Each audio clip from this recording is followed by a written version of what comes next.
बिस्मिल्लाहिर्रहमानिर्रहीम। आज बात करेंगे नूर मुकद्दम केस के हवाले से। हमारे साथ मौजूद है एडवोकेट अब्दुल गफ्फार साहब। एडवोकेट साहब, बहुत शुक्रिया, आपने हमें टाइम दिया। आज हम बात करेंगे कानूनी पहलुओं पर।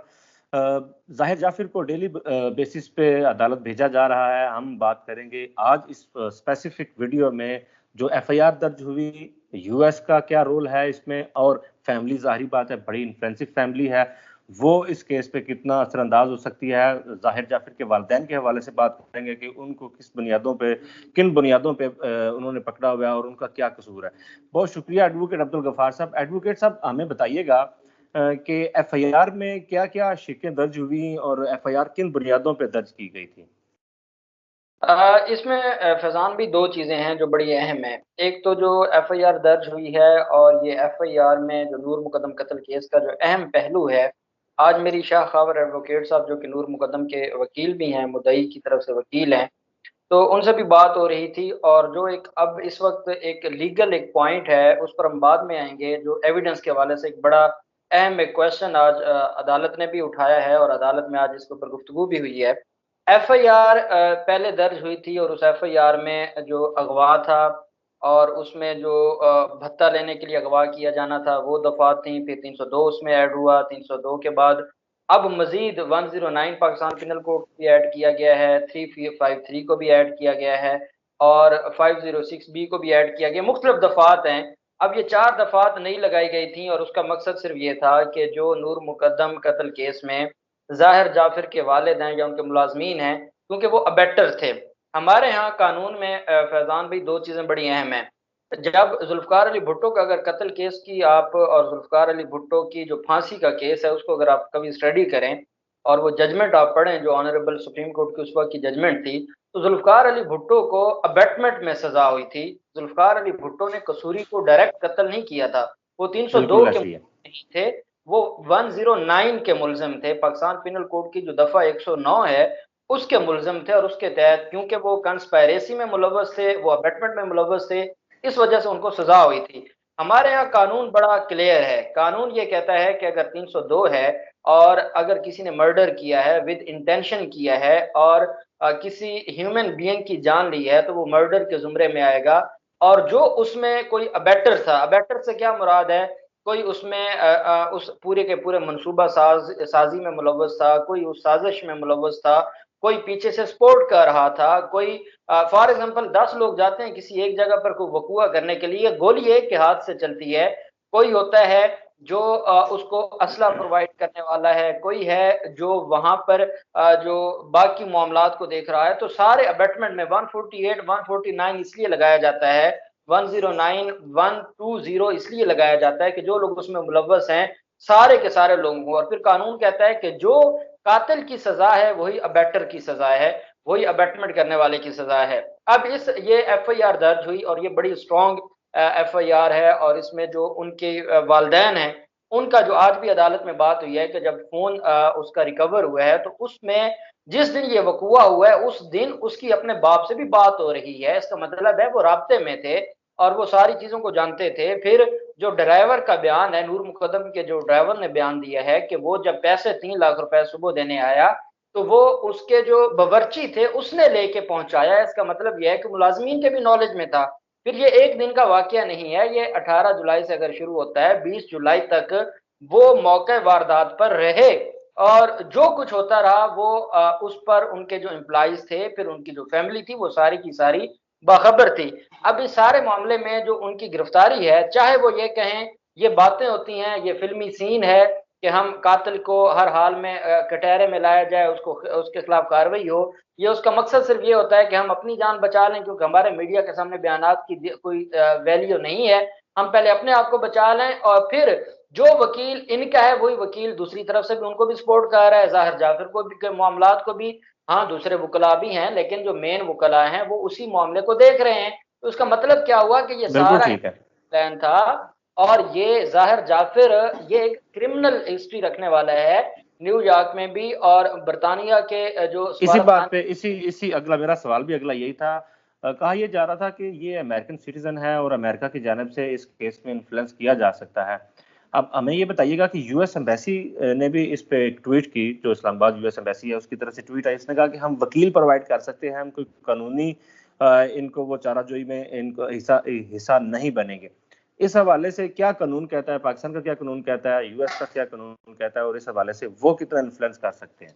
कानून इसमें बड़ा वाज़ेह है और कानून ये कहता है कि किसी मुल्क का शहरी होगा, ये हमारा जो इंटरनेशनल लॉ है उसमें ये बात दर्ज है कि अगर कोई भी शख्स किसी दूसरे मुल्क में ऑफेंस करता है, तो जो उस ऑफेंस की सज़ा उस मुल्क में होती है, वही उस शहरी पर भी होगी जो किसी दूसरे मुल्क का शहरी है।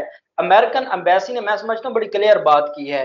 अगर वो उनका सिटीज़न है और अमेरिका इस बात को मान रहा है कि वो हमारा सिटीज़न है, तो बीइंग ए सिटीजन उसको जो सपोर्ट है, लीगल सपोर्ट या उसके केस के बारे में या उससे मालूमात लेना कि कोई भी आप हमारे शहरी हैं और आपके साथ ये वाकया हुआ है, ओरिजिनल फैक्ट्स क्या हैं, वो डेफिनेटली कोई भी मुल्क होता तो वो इसकी इंफॉर्मेशन लेता और लेनी भी चाहिए। क्योंकि अभी ये जो जुर्म है ये साबित नहीं हुआ, अभी तो ये इन्वेस्टिगेशन का प्रोसेस है, इन्वेस्टिगेशन के बाद ये मामला ठीक है, अदालतों में जाएगा, फर्द जुर्म आयद ठीक है, होगी। ठीक दूसरी है। बात यह है कि अमेरिका इस मामले में रुकावट नहीं बना सकता और अमेरिका को, अमेरिकन एम्बेसी को ये जो कहा गया है कि आप इसका ऑडिट दें, हमें इसके बारे में आप पूरी रिपोर्ट दें कि क्या इसकी कोई केस हिस्ट्री या कोई क्रिमिनल हिस्ट्री अमेरिका में या बरतानिया में तो नहीं है, उस पर भी उनकी तरफ से रिपोर्ट मेरे ख्याल में मुस्बत आएगी और ये सारी चीजें आगे आने वाले दिनों में फायदा देंगी। बिल्कुल ठीक है। सुनने में ये आ रहा था कि न्यूयॉर्क में भी ऐसा, या कनाडा में भी ऐसा के वाक़या पेश आया। ये ज़ाहिर जाफ़री था, ये जो दरिंदा सिफ्त इंसान है, इसने वहाँ पे भी बल्कि अपनी माँ के साथ इसने जो है ना वो करने की कोशिश की थी, उस पे तशद्दुद करने की कोशिश की थी और फिर उसको दोबारा डिपोर्ट कर दिया गया था पाकिस्तान में। मैं ये जानना चाह रहा हूँ कि जो मेरा अगला सवाल है वो ये है कि वो पाकिस्तान का जो अदालती निज़ाम है उस हवाले से है। अभी रिमांड लिया जा रहा है, फिर उसके बाद चालान जमा करवाया जाएगा। चालान जमा करवाने के बाद अदालत में समाअत होगी, उसके बाद जाके कहीं फैसला होगा। तो इतना लंबा प्रोसीजर क्यों? क्योंकि केस तो वाज़ेह है, इकबाल जुर्म कर लिया उसने, इसके बाद बाकी क्या रह गया? नहीं, फैज़ान भाई, ऐसा नहीं है। इक़बाल जुर्म जो पुलिस के सामने किया जाता है, हमारा जो आर्टिकल 33 है, 37 है कानून शहादत ऑर्डर का 37, वो ये कहता है कि वो इक़बाल जुर्म की कोई हैसियत नहीं है जो पुलिस के सामने किया जाए। जब तक वो 164 की स्टेटमेंट ना दे बिफोर मजिस्ट्रेट, इलाका मजिस्ट्रेट अगर वो स्टेटमेंट ना दे, पुलिस के सामने वो कुछ कहता रहे, उसकी कोई हैसियत नहीं है। पुलिस उसके खिलाफ कुछ लिख के ले आए, उसकी भी कानून ये कहता है कि जब तक अदालत में प्रोसिक्यूशन अपना केस साबित नहीं करेगी तो सिर्फ पुलिस के लिखे पर सजा नहीं हो सकती। ये हमारी कुछ टेक्निकल चीजें हैं। आप जानते हैं कि 1898 की हमारी क्रिमिनल प्रोसीजरल कोड है, हमारा सिविल प्रोसीजर कोड 1908 का है, 1860 की हमारी पाकिस्तान पिनल कोड है, पुराने कवानीन है। अदालतें हमारी मजबूर हैं, हमारी पार्लियामेंट के पास टाइम ही नहीं है अवाम के लिए कानून साजी करें, ना माजी में कभी इन कवानीन को छेड़ा गया है। जिस बरतानिया के कानून को हम आज तक उसके ऊपर मिन्नो अमल कर रहे हैं, आज वो बरतानिया में एप्लीकेबल नहीं है। और आप देख लें, पिछले दिनों अमेरिकन वजीर खारजा ने और वजारत खारजा की तरफ से जो पाकिस्तानी अदालतों के हवाले से एक रिपोर्ट आई है, मैं बतौर कानून का तालिब इल्म मैं इस बात को समझता हूं कि जो कॉन्ट्रैक्ट एक्ट 1872 पर उन्होंने तनकीद की है वो दुरुस्त है। हमारा कॉन्ट्रैक्ट एक्ट इस काबिल नहीं है कि हमारे मुल्क में बिजनेस चल सके। अब मैं आपको आखिर में ना, एक अहम चीज है जो इस केस के हवाले से, जो आपने इस केस का फ्यूचर पूछा है, इस केस में एक बड़ा जो बेनिफिट है मुलजिम को, वो ये है कि डायरेक्ट एविडेंस नहीं है। हमारे यहाँ डायरेक्ट एविडेंस कहते हैं कानून शहादत ऑर्डर में कि आई विटनेस इस पूरे के पूरे केस में मौजूद नहीं है।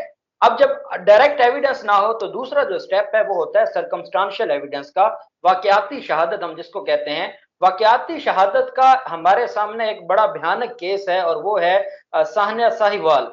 साहनिया साहिवाल में सिर्फ वाकयाती शहादत की बुनियाद पर उन मुलजमान को सजा नहीं हुई थी, वो बरी हो गए थे। और मैंने इसके ऊपर एक प्रोग्राम भी किया था। हमारे सीनियर एडवोकेट हैं राय बशीर अहमद, वो क्रिमिनल लॉ के, उनको उनका एक बड़ा नाम है। तो मैंने उनसे पूछा था तो वो कह रहे थे कि इस वक्त तक वाकयाती शहादत को हमारी अदालतें कंसिडर ही नहीं करती। हमारी अदालतें जब तक आई विटनेस ना हो उसके बगैर मामलात को नहीं देखती। और सजाए मौत होना ये बड़ा अहम एक सवाल है, और क्या वो सिर्फ on the basis of circumstantial evidence हो सकता है या नहीं हो सकता। आज शाह खबर एडवोकेट साहब से भी मेरी यही बात हुई है। उनका ये कहना है कि दो हमारे पास अहम सबूत हैं। एक तो जो फ्रांजिक होके आनी है और इसको मुलजिम को लेके जा रहे हैं लाहौर, और वहाँ फ्रांजिक जो लिबर्टी है, तो जो फ्रांजिक टेस्ट होगा और वो सारी चीजें, और दूसरा सीसीटीवी कैमरा की जो फुटेजेस हैं, क्योंकि अब मोबाइल कानून फोन शहादत जो ये कहता है। बरामद हुआ है।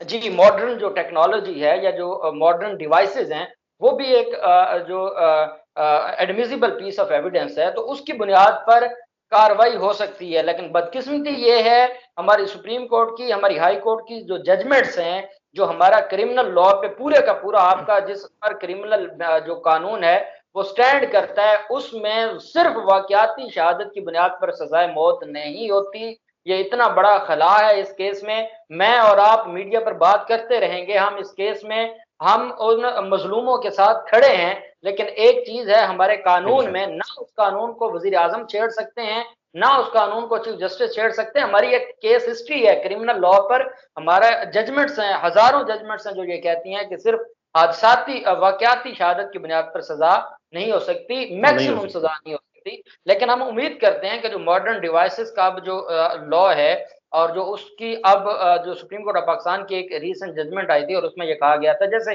डीएनए के मामले में ज्यादती केसेस में सिर्फ डीएनए को देखा जाए, वो एक ऐसा वाकया हमें नजर आता है कि अब जो हमारी ऑनरेबल अदालतें हैं वो इस मामले को, और अगर पहले कोई कानून या हमारी प्रेसिडेंट नहीं था, तो इंशाल्लाह ये जो केस है ये बिल्कुल ठीक प्रेसिडेंट है। बनाएगा और उन जालिमों को और उन दरिंदों को बिल्कुल सजा ठीक होगी। है। बिल्कुल ठीक है। इससे पहले केस ऐसा आया था जिस तरह आप इशारा दे रहे हैं, वो ज़ैनब केस में जो इमरान जो सफ़ात दरिंदा था, वो डीएनए मैच हुआ, उसके बाद उसको सज़ा हुई, सज़ाए मौत हुई। हम दुआ करते हैं और अवाम से अपील भी करते हैं कि ऐसे वाक़यात जो होते हैं, इस पे पॉज़िटिविटी ज़्यादा फैलाई जाए, वो ख़बरें दी जाएँ जो बिल्कुल सच हैं, मिस इन्फॉर्मेशन ना दी जाए कि इस पे बड़ा असरअंदाज़ हो सकता है। जिस तरह अभी हमने देखा कि सोशल मीडिया पे लोग ज़ाहिर जाफ़र को ज़हनी मरीज़ और नशई साबित करने की कोशिश कर रहे थे। इसका इस पे बहुत ज़्यादा असर पड़ता है और जाते-जाते हम ये भी कहेंगे कि अपने अपने बच्चों का ख़ास ख़्याल रखें। आजकल का जो हालात हैं, उस हालात के मुताबिक अपने बच्चों की परवरिश करें। आने वाली वीडियो में हम मज़ीद तफ़सीलात आपके सामने रखेंगे। तब तक के लिए इजाज़त दीजिए। अल्लाह हाफ़िज़।